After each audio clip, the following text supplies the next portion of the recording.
বিষ্ণু স্মরণ ও নর্মদা স্মরণের পরেই একলিঙ্গ স্বামী সন্ন্যাসীদের দিকে তাকিয়ে বললেন, তোমরা এখন কোন শাস্ত্র মনন ও স্বাধ্যায় করছো? অভয়ানন্দজি বললেন, ভগবান, আপনার নির্দেশ অনুযায়ী আমরা সবাই এখন সনত সুজাতীয় অধ্যাত্ম শাস্ত্র মনন করছি। আমাদের তৃতীয় অধ্যায় পর্যন্ত সমাপ্ত হয়েছে। কোনো কোনো মন্ত্র মনন করতে গিয়ে স্বামী বিদ্যানন্দ ও স্বামী দিব্যানন্দের মনে উদয় হয়েছে যে ওই অধ্যাত্ম শাস্ত্রে ভগবান সনত কুমার মহারাজ ধৃতরাষ্ট্রকে উপদেশ দিতে গিয়ে কৌশলে বৌদ্ধ মতবাদ ও মাধ্যমিক শূন্যবাদীদের মতের উপর কটাক্ষ করেছেন এবং সুকৌশলে ওইসব মতবাদকে খণ্ডন করেছেন। তাই ওদের মনে হয়েছে বুদ্ধের আবির্ভাবের পর হয় ওই শ্লোকগুলি রচিত হয়েছে, নতুবা পরবর্তীকালে ওইগুলি সংযোজিত হয়েছে। একলিঙ্গ স্বামী বললেন, ওই দুই দণ্ডী স্বামীর মনে যে প্রশ্নের উদয় হয়েছে তাকে এক কথায় উড়িয়ে দেওয়া যায় না। তবে কারো বাক্যে বা রচনায় সমজাতীয় চিন্তাধারা থাকলেই এ কথা ভাবা ঠিক নয় যে একটির পর আরেকটির উদ্ভব হয়েছে। যাই হোক, যে কোনো একটি শ্লোক আস্বাদনকালে তা আমি বিচার করে দেখাবো। এখন শৈলেন্দ্র নারায়ণ, তুমি আমাকে বলো, তুমি কি মহাভারতের সনত সুজাতীয় পর্বাধ্যায় মনন করার সুযোগ পেয়েছো? আমি বললাম, না ভগবান, মহাভারত পড়েছি, তবে তা যথোচিতভাবে গম্ভীরভাবে চিন্তা বা মনন করে দেখিনি। একলিঙ্গ স্বামী বললেন, অবশ্য এখন তা করবার তোমার বয়সও হয়নি। তৃতীয় ও চতুর্থ আশ্রমেই সাধারণত ওই শাস্ত্র গভীরভাবে বিচার করার উপযুক্ত কাল। মহাভারতের সনত সুজাতীয় পর্বাধ্যায়ে শোক দুঃখে কাতর ধৃতরাষ্ট্রের কাছে আচার্য শিরোমণি ভগবান সনৎকুমার বেদ বেদান্তের যে সকল নিগূঢ় রহস্য উদ্ঘাটন করেছিলেন সেই সকল উপদেশই সনত সুজাতীয় অধ্যাত্ম শাস্ত্র বলে প্রসিদ্ধি লাভ করেছে। আচার্যের জ্ঞানামৃত বর্ষিণী কথাগুলি এত সুমধুর যে মহাভারতের এ অংশকে গীতা বললেও অত্যুক্তি হয় না। গীতার সঙ্গে এর সাদৃশ্য এই যে শ্রীকৃষ্ণ যেমন অর্জুনকে উপলক্ষ করে তথা সমগ্র জগৎবাসীকে জ্ঞান, কর্ম ও ভক্তির উপদেশ দিয়েছিলেন, যোগেশ্বর ভগবান সনৎকুমারও তেমনি ধৃতরাষ্ট্রকে উপলক্ষ করে অধিকারী বিশেষের নিমিত্ত প্রধানভাবে কেবল জ্ঞান ও যোগকে ভিত্তি করে অমৃত সন্দিনী ব্রহ্মবিদ্যার উপদেশ দিয়েছিলেন। ভগবদ্গীতার সঙ্গে এর পার্থক্য এই যে কর্মনিষ্ঠা, ভক্তিনিষ্ঠা ও জ্ঞাননিষ্ঠা তুল্যরূপে সংকীর্তিত বলে গীতা সকল আশ্রমেই আদৃত হয়েছে, আর চিত্তনাশের উপায় স্বরূপ জ্ঞান ও যোগকে অবলম্বন করে মুখ্যভাবে ব্রহ্মবিদ্যায় উদাহৃত উপদিষ্ট হয়েছে বলে এই সনত সুজাতীয় গ্রন্থ কেবলমাত্র তৃতীয় ও চতুর্থ আশ্রমে সমধিক প্রতিষ্ঠা লাভ করেছে। বিবিদিষু সন্ন্যাসীর এবং জুনজান যোগীর বিশেষ হিতকর বলে দক্ষিণা পথের কন্যাকুমারী হতে উত্তরা পথের শক্রকুমারিকা অর্থাৎ গঙ্গোত্রী পর্যন্ত সমস্ত উপাসক সম্প্রদায়ের নিকটেই এই গ্রন্থখানি সুপরিচিত এবং সমাদৃত। ধর্মাদি চতুর্বর্গের মধ্যে মোক্ষই যে পরম পুরুষার্থ তা সর্ববাদী সম্মত।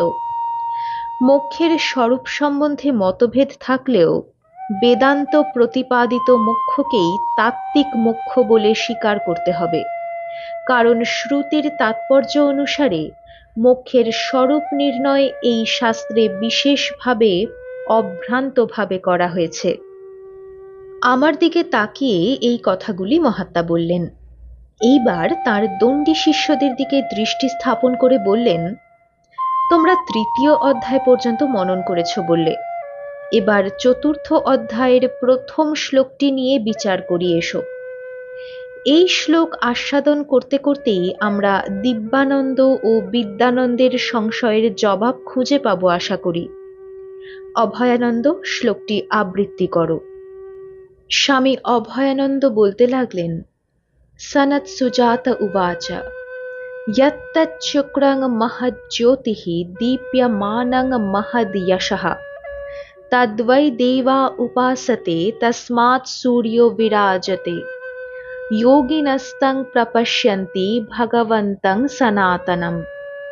অর্থাৎ আত্মবিদ জ্ঞান যোগ যাকে দর্শন করেন তিনি শুদ্ধ মহৎ জ্যোতিস্বরূপ, সদাই দেদীপ্যমান এবং মহৎ যশ। দেবগণ তাঁর উপাসনা করেন, তা হতেই সূর্য ভাস্বর হয়ে বিরাজ করছেন।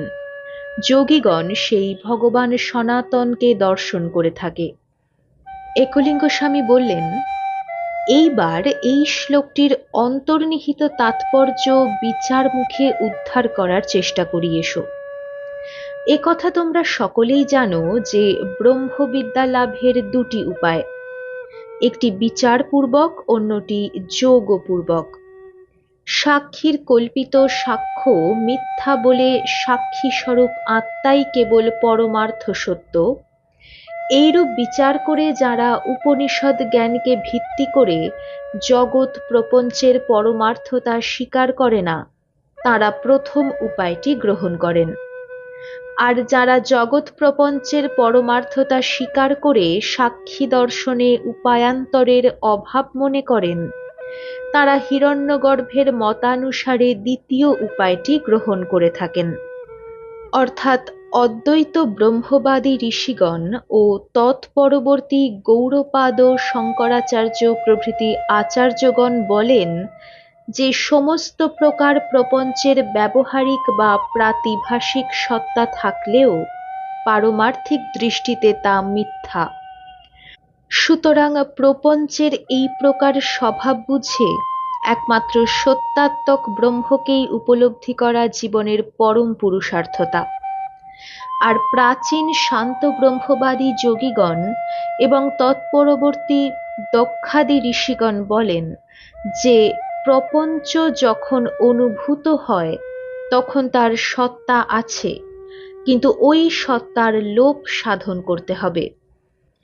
অতএব চিত্তবৃত্তি নিরোধের দ্বারা প্রপঞ্চ জ্ঞানকে লুপ্ত করে একমাত্র সত্য স্বরূপ ব্রহ্মসত্তা উপলব্ধি করাই জীবনের পরম পুরুষার্থতা। পরম তত্ত্ব উপলব্ধির উপায় নিয়ে এইভাবে উভয় মতের বাহ্যত পার্থক্য থাকলেও মূলে কোনো পার্থক্য নাই। এই দুটি মতবাদ বুঝবার জন্য একটা স্থূল উদাহরণ দিচ্ছি। যেমন একটি কাঁচকুপি বায়ুপূর্ণ হলেও তার ভেতর বাহির দুদিকেই বোম বা আকাশ তত্ত্ব দিয়ে পরিব্যাপ্ত থাকে। ওই কাঁচকুপি হতে বায়ু বের করে নিলেও বোম পূর্ণই থাকবে। আমার এই কথায় প্রথম পক্ষের মতো কেউ কেউ হয়তো বলবেন যে বায়ু উপাধি মাত্র, তার সঙ্গে বোমের কোনো সম্পর্ক নাই, সুতরাং বোম ভাবতে হলে বায়ুর সত্তাকে বিচারে আনবার কোনো প্রয়োজন নাই। আবার দ্বিতীয় পক্ষের মতো হয়তো কেউ কেউ বলবেন যে কাঁচকুপির অন্তর্বাহির ব্যোম ব্যাপ্ত এ ধারণা করতে হলে কাঁচকুপির অভ্যন্তর হতে বায়ুর নিঃসরণ হওয়া চাই। এ কথার উত্তরে প্রথম পক্ষ বলবেন, প্রপঞ্চ বিষয়ে জ্ঞান আড়ূঢ় থাকলেও তাকে মিথ্যা ও মায়াময় বলে ভেবে নিয়ে সত্যস্বরূপ ব্রহ্মকে জ্ঞানের উপলব্ধি করে তুলতে হবে। আর দ্বিতীয় পক্ষ বলবেন যে জ্ঞান হতে প্রপঞ্চ বিষয়ের নিঃসরণ করে সত্যাত্মক ব্রহ্মস্বরূপকে জ্ঞানোপলব্ধির বিষয় করে তুলতে হবে। এইরকম দুটি বিরুদ্ধ মতের সামঞ্জস্য করবার অভিপ্রায়ে আচার্য শিরোমণি সনৎকুমার প্রথমে জ্ঞানপ্রধান যোগোপসর্জন ব্রহ্মবিদ্যার কথা বলে এখন এই শ্লোকে যোগপ্রধান জ্ঞানোপসর্জন ব্রহ্মবিদ্যার পরিচয় দিয়েছেন। উপসর্জন শব্দের অর্থ গৌণ বা অপ্রধান। আমরা এইমাত্র যে দুটি বিরুদ্ধ মতের কথা বললাম সে সম্বন্ধে আমাদের আচার্যের অভিপ্রায় এই যে প্রথম পক্ষ অর্থাৎ বিচারবাদী বৈদান্তিক পক্ষ বিচারণার পক্ষ নিয়েছেন বটে, তবে দ্বিতীয় পক্ষ যোগবাদীদের সমাহিত অবস্থায় বিচারণার পূর্ববৃত্ত। চিত্তের সমাহিত অবস্থা ছাড়া বিচার কখনো সিদ্ধ হতে পারে না। এ কথায় শঙ্কর মতাবলম্বী বেদান্তী প্রতিবাদ করতে পারেন না, কারণ শান্ত দান্ত উপরত তিতিক্ষাপরায়ণ এবং সমাহিত হয়ে নিজের অভ্যন্তরে আত্মাকে উপলব্ধি করবে, এই জাতীয় শ্রুতি বাক্যানুসারে শ্রী শঙ্করাচার্য স্বয়ং যখন সম দমাদি ষট সম্পত্তিকে ব্রহ্ম জিজ্ঞাসার সাধন বিশেষ বলেছেন, তখন ধরে নিতে হবে যে তিনি যোগের দ্বারা সমাহিত অবস্থাকে ব্রহ্ম বিচারণার পূর্ববৃত্ত হিসাবে ধরেছেন। দ্বিতীয় পক্ষ যোগীগণের সম্বন্ধেও আমাদের আচার্য সনত কুমারজির অভিমত এই বলে ধারণা করতে পারি যে যোগের দ্বারা ব্রহ্ম সাক্ষাৎকার হয় সত্য, কিন্তু প্রথম পক্ষের বেদান্ত প্রতিপাদ্য ব্রহ্ম বিচারণাই যোগের পূর্ববৃত্ত। আমাদের এই সিদ্ধান্তে যোগীগণও প্রতিবাদ করতে পারেন না, কারণ বেদান্ত প্রতিপাদ্য ব্রহ্ম বিষয়ে কতকটা মানসিক সংস্কার না থাকলে যোগী অন্যান্য বিষয়ে সিদ্ধি লাভ করতে পারলেও চরম সিদ্ধি মোক্ষ লাভ করতে পারবেন না। এইভাবে উভয় ক্রমের ফল এক হলেও পাছে কেউ মাধ্যমিক শূন্যবাদীদের মতো মনে করেন নিদিধ্যাসনের অপরোক্ষ জ্ঞানে শূন্যমাত্রই সার হয়ে থাকে, সেই জন্য আমাদের আচার্য ব্রহ্মের সত্যত্ব প্রতিপাদনের জন্য পুনঃ পুনঃ যোগ প্রত্যক্ষকে প্রমাণ স্বরূপ ব্যবহার করে বলেছেন, যোগিনস্তং প্রপশ্যন্তি ভগবন্তং সনাতনম, অর্থাৎ সেই সনাতন ভগবৎ সত্তাকে যোগীগণ উপলব্ধি করে থাকেন। এই কথার অনুষঙ্গ এই যে চিত্তের বৃত্তি রোধ করলে শূন্যতা মাত্র সার হবার সম্ভাবনা নাই। প্রাচীনকালে কিছু লোক উপনিষদগত ব্রহ্মের ধারণা করতে না পেরে তাকে মহাশূন্য বলে মনে করতেন। তাদেরকে লক্ষ্য করেই আচার্য বাক্যের অনুষঙ্গ দেখালাম। অনুষঙ্গ অর্থাৎ প্রসঙ্গের গভীরে নিহিত যে গূঢ় অর্থ। ওই সম্প্রদায় হতে পরবর্তীকালে মাধ্যমিক সম্প্রদায়ের উদয় হয়েছে।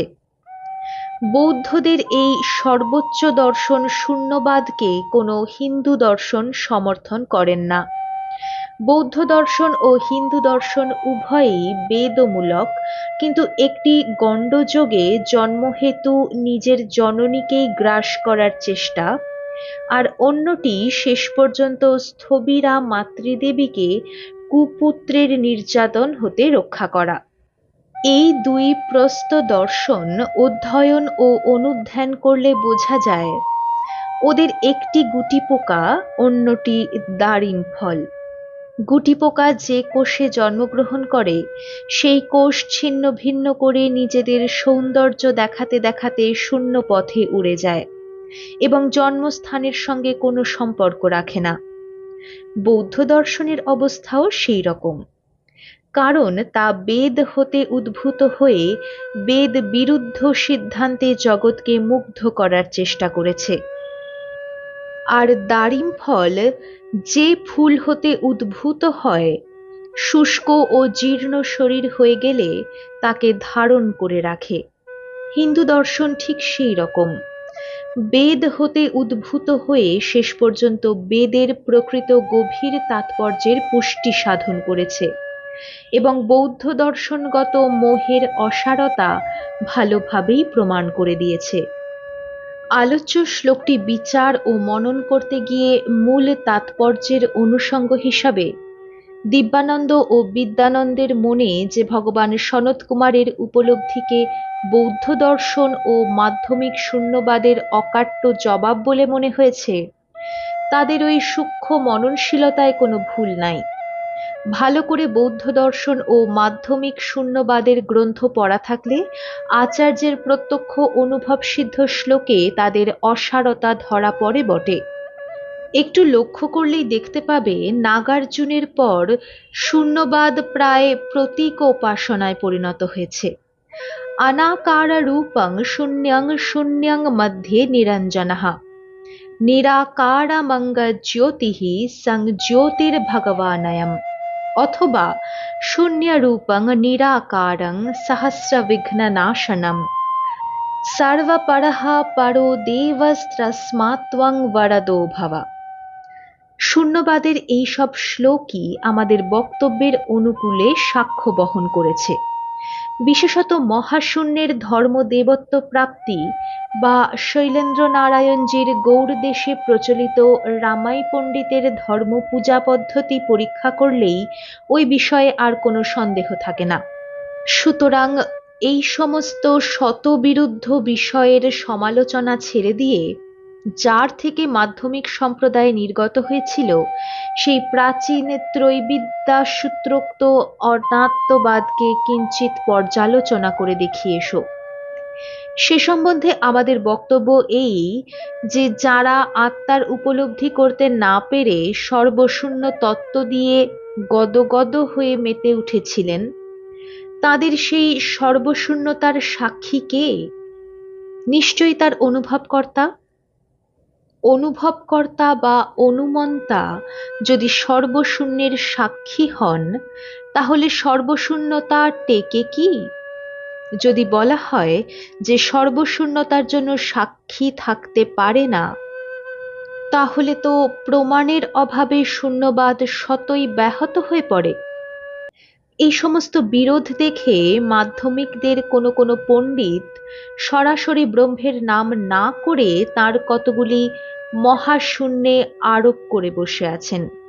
ব্রহ্মের ধর্মই যদি মহাশূন্যে আরোপ করা হয়, তাহলে আর বিরোধ থাকে কি করে? ঘুরে ফিরে তাদের মহাশূন্যকে তো ব্রহ্মবাদই গ্রাস করে ফেলল। আচার্য সনত কুমারের কথায় শূন্যবাদ খণ্ডনের অনুষঙ্গ দেখানো হয়েছে বলে মহাভারতের এই অংশটিকে মাধ্যমিকদের পরবর্তী সংযোজন বলে কোনো মতেই বলা যায় না। কারণ মাধ্যমিকদের বহু পূর্বেও শূন্যবাদের প্রচলন ছিল। আসদেবা সৌম্যা ইদমগ্র আসীত সর্বশূন্য নিরালম্বং স্বরূপং যত্র চিন্ত্যতে অভাবয়োগঃ স প্रोक्तो येनात्मनं প্রপশ্যতি ইত্যাদি শ্রুতি স্মৃতির অনুসরণ করতে না পেরে যারা ব্রহ্মকে শূন্য ভাবতেন, তাদেরকে আমাদের প্রাচীনেরা চার্বাক সম্প্রদায়ের অন্তর্গত নাস্তিক বলে মনে করতেন। বৈদিক যুগে এই সম্প্রদায় শূন্যবাদী হিসাবে অভিহিত না হলেও অনাত্মবাদী বলে পরিচিত ছিলেন। এই জন্য আদিবিদ্বান কপিল সাংখ্য প্রবচনে শূন্যং তত্ত্বং ভাবো বিনশ্যতি ইত্যাদি সূত্রের সমাবেশ করেছেন। গৌড়পাদাদি আচার্যগণ কর্তৃক সাংখ্য প্রবচনের সূত্র উদ্ধৃত হয়নি বলে সাংখ্য প্রবচনকে যেমন তাদের পরবর্তী বলা যায় না, তেমনি মাধ্যমিকদের শূন্যবাদ দেখে সাংখ্য প্রবচনে শূন্য তত্ত্বের সমালোচনা করা হয়েছে এ কথাও বলা উচিত হবে না। ভাস্করাচার্য গোলাধ্যায়ে আকৃষ্টিশক্তিশ্চ মহিতয়া যদ স্বাভিমুখং সশক্ত্যা ইত্যাদি বচনের দ্বারা বহু পূর্বে পৃথিবীর মাধ্যাকর্ষণী শক্তির উল্লেখ করে গেছেন। কেবল মাধ্যাকর্ষণী শক্তি কেন, শ্লোকের মহিতয়া যৎ এই শব্দের দ্বারা পরমাণু প্রভৃতি জড় পদার্থের আপীড়নকেও লক্ষ্য করেছেন। এই তো কিছুকাল পূর্বে পশ্চিম জগৎ মাধ্যাকর্ষণী শক্তির বিদ্যমানতা স্বীকার করে প্রচার করেছেন, কিন্তু ভাস্করাচার্যের আকৃষ্টি শক্তির কোনো উল্লেখ করেননি। সেই জন্য কি বলতে হবে যে পশ্চিম জগতে মাধ্যাকর্ষণী শক্তির কথা আবিষ্কৃত হওয়ার পর ভাস্করাচার্যের গোলাধ্যায় প্রণীত হয়েছে? পশ্চিম জগতের বিদ্বানরাও একথা ভালোভাবেই জানেন যে মাধ্যাকর্ষণ শক্তির আবিষ্কর্তা বৈজ্ঞানিক নিউটনের বহু পূর্বে আকৃষ্টি শক্তিশ্চ এই তত্ত্বের প্রবক্তা ভাস্করাচার্যের আবির্ভাব ঘটেছিল। ঋগ্বেদ, অথর্ববেদ বা ছান্দোগ্য উপনিষদে পিতৃয়ান ও দেবয়ান শব্দের পুনঃ পুনঃ উল্লেখ দেখা যায়। বৌদ্ধগণ ওইভাবে হীনয়ান ও মহায়ান নাম গ্রহণ করেছে। সেই জন্য কি বলতে হবে যে শাক্য বুদ্ধের পরবর্তীকালে বৌদ্ধদের হীনয়ান ও মহায়ান নাম দেখে ঋগ্বেদাদির পিতৃয়ান ও দেবয়ান শব্দ আস্নাত হয়েছে? অতএব সাংখ্য প্রবচনকে কিংবা মহাভারতের অংশ ওই সনত সুজাতা পর্বকে বৌদ্ধ যুগের পরবর্তী বলে কারো ধর্মদ্রোহী হওয়া উচিত নয়। আমাদের আচার্য সনত কুমার এই অধ্যায়ে পুনঃ পুনঃ যোগানুভবকে প্রমাণ রূপে ব্যবহার করেছেন। কিন্তু যোগ কি? অঙ্গাঙ্গিভাবে বদ্ধ চিত্তের বহির্মুখ বৃত্তিগুলিকে বিলোম পরিণামের দ্বারা সেগুলিকে আপন আপন কারণে লয় করার নাম যোগ। এই যোগই তত্ত্ব সাক্ষাৎকারের উপায়। ককারাদি বর্ণের অভ্যাস যেমন ক্রমে শাস্ত্রবোধ উৎপন্ন করে, যোগও তেমনি তত্ত্বজ্ঞানের উদয় ঘটায়। যোগ চিরবর্তমান। হিরণ্যগর্ভ যোগের অনুসারক ও বক্তা। যোগী যাজ্ঞবল্ক্য বলেছেন, হিরণ্যগর্ভঃ যোগস্য বক্তা নান্য পুরাতনঃ। দর্শন শাস্ত্রগুলির ভিন্ন ভিন্ন মতবাদ ও তত্ত্বের ব্যাখ্যা নিয়ে পরস্পরের মধ্যে বিরোধ আছে, কিন্তু যোগ অজাতশত্রু। যোগের সঙ্গে কারো বিরোধ নাই। যোগই সমস্ত বিদ্যার প্রাগ ভাগ বলে গণ্য। স্মৃতিকার দক্ষ বলেছেন, জন্মান্ধ যেমন ঘট পটাদি পদার্থের চাক্ষুষ জ্ঞান পায় না, কুমারী যেমন স্ত্রী সুখ বুঝতে পারে না, অযোগীও সেই রকম স্বসংবেদ্য ব্রহ্মের বিষয়ে কিছুই জানতে পারে না। যম নিয়মাদি না পালন করলে যেমন সংযম হয় না, এবং সংযম না হলে যখন কেবল উপনিষদ আত্মসাক্ষাৎকার কেন কোনো বিদ্যাই অধিগত হয় না, তখন ব্রহ্মবাদীগণ যোগের আবশ্যকতা কিভাবে অস্বীকার করবেন? বেদান্ত দর্শনে আসিনহা সম্ভবাত এই সূত্রে এই তত্ত্বই প্রতিষ্ঠা করা হয়েছে। যেহেতু তত্ত্বজ্ঞান যোগ সাপেক্ষ এবং বেদে যোগ বিষয়ক বহু সূক্ষ্ম সংকেত লিপিবদ্ধ আছে, এজন্য আমাদের আচার্য সনত সুজাতা কর্তৃক যোগ অভ্যুপগত হয়েছে। এইবার আমরা মূলের অনুসরণ করব। আচার্য এই শ্লোকে বলতে চাইছেন যে আত্মবিদ সংসারের অতীত যে পরম পদার্থ অনুভব করেন তা পরম বিশুদ্ধ তত্ত্ব, কারণ শ্রুতি তাকে অমৃতাত্মক শুদ্ধ ব্রহ্ম বলে অভিহিত করেছেন। সকলেই ইন্দ্রিয়ের দ্বারা ব্রহ্ম সাক্ষাৎকারের বাসনা করে, কিন্তু ইন্দ্রিয়গণ কখনো ব্রহ্ম সাক্ষাৎকারের কারণ হয় না।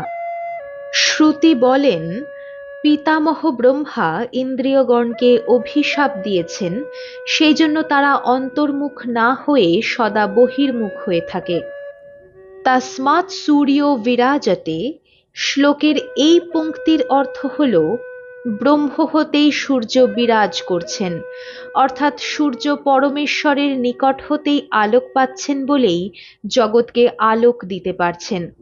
এ বিষয়ে শ্রুতিবাক্য হল, তমেব ভান্তাং অনুভাতি সর্বং তস্য ভাসা সর্বমিদং বিভাবতি।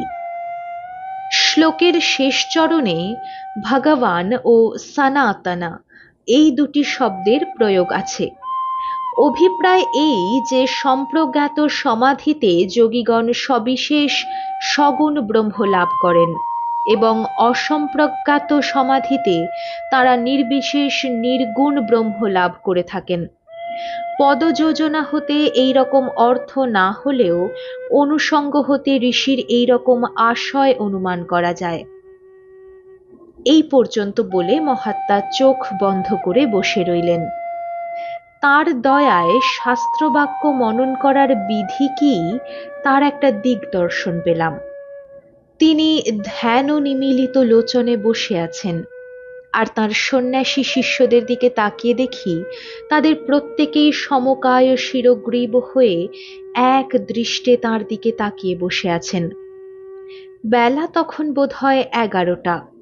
নর্মদা তটের মুক্ত আকাশতলে গুরু ও তাঁর শিষ্যমণ্ডলীর এইরকম ধ্যাননিবিষ্ট দৃশ্য দেখে প্রাচীন বৈদিক ভারতবর্ষে ঋষিদের তপবন দৃশ্য যেন আমার চোখের সামনে ভেসে উঠল। সবুজ গাছপালা ও পর্বতের অপরূপ শোভা এই পরিবেশকে আরো মহিমামণ্ডিত করে তুলেছে। আমি মনে মনে ভাবছি, এইভাবে তাহলে এরা সমবেতভাবে প্রতিদিন মিলিত হয়ে মনন ও নিদিধ্যাসনেই মধ্যাহ্নকাল অতিবাহিত করেন।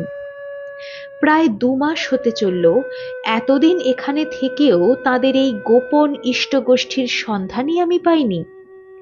সম্বিদানন্দজিও ঘুণাক্ষরে আমাকে এ বিষয়ে কিছু বলেননি।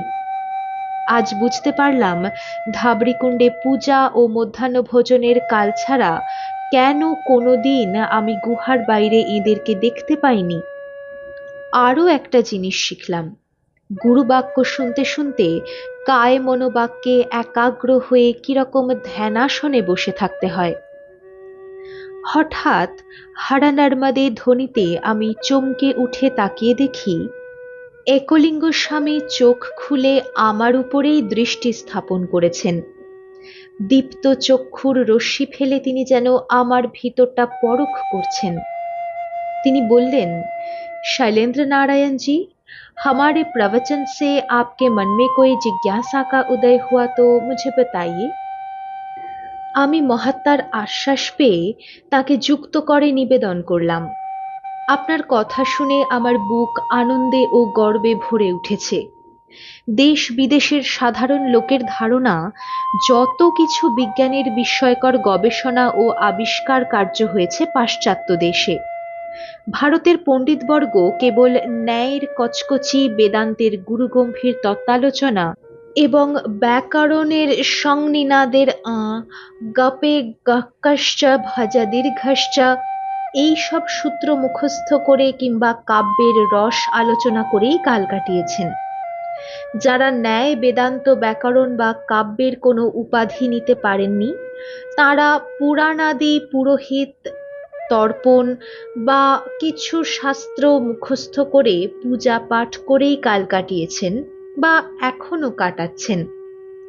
আর সাধু সন্ন্যাসীদের সম্বন্ধে ধারণা, তারা কেবল পরলোকের কথা চিন্তা করেন, নিজের আত্মারই উন্নতি কিসে হয় সেই ভাবনায় মত্ত থাকেন। তারা ইহলোকের বিষয়ে কোনো চিন্তাই করেন না, বিজ্ঞান শাস্ত্র অনুশীলন তো নয়ই। আজই আপনার কাছে জানতে পারলাম যে নিউটনের মতো প্রতিভাধর বৈজ্ঞানিকও তাহলে কেউ কেউ আমাদের শাস্ত্রজ্ঞ পণ্ডিতদের মধ্যেও বর্তমান ছিলেন। আমি ভাস্করাচার্যের বিজ্ঞান গবেষণা সম্বন্ধেই আরো কিছু জানতে চাই, আপনি দয়া করে বলবেন কি?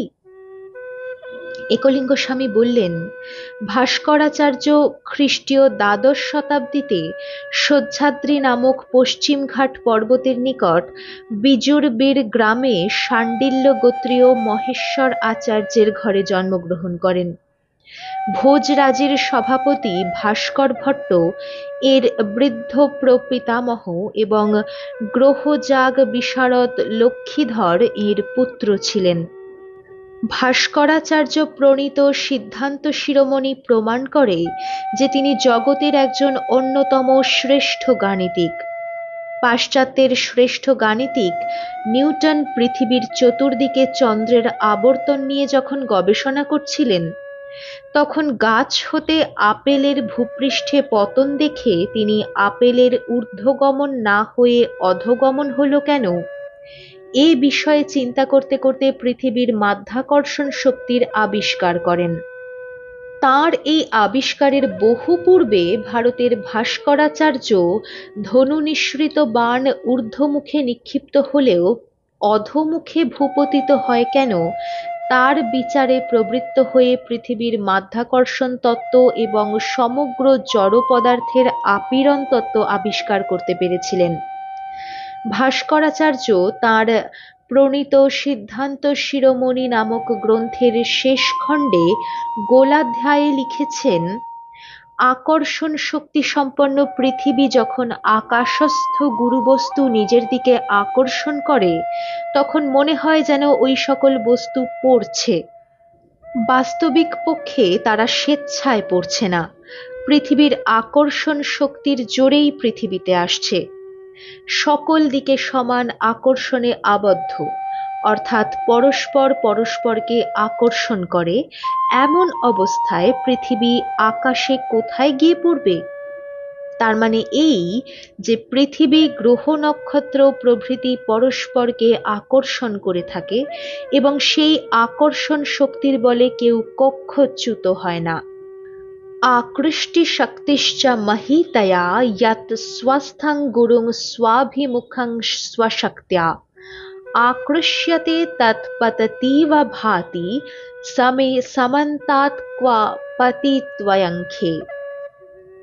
সামান্য অনুধ্যান করলেই বোঝা যায় ভাস্করাচার্যের ওই শ্লোকটিতে পৃথিবীর মাধ্যাকর্ষণী শক্তি এবং গ্রহ নক্ষত্রাদির আপীড়ন শক্তি অবধারিত হয়েছে। কারণ মহি শব্দ ঘনতার পরিচায়ক। যদিও বাসনা ভাষ্যে তিনি বলেছেন আকৃষ্টি শক্তিশ্চ মহীত্যনেন ভূমেরাধঃপতনং তৎ তির্যগধঃ স্থিতানাং চাধঃপতনশঙ্কা নিরস্তা।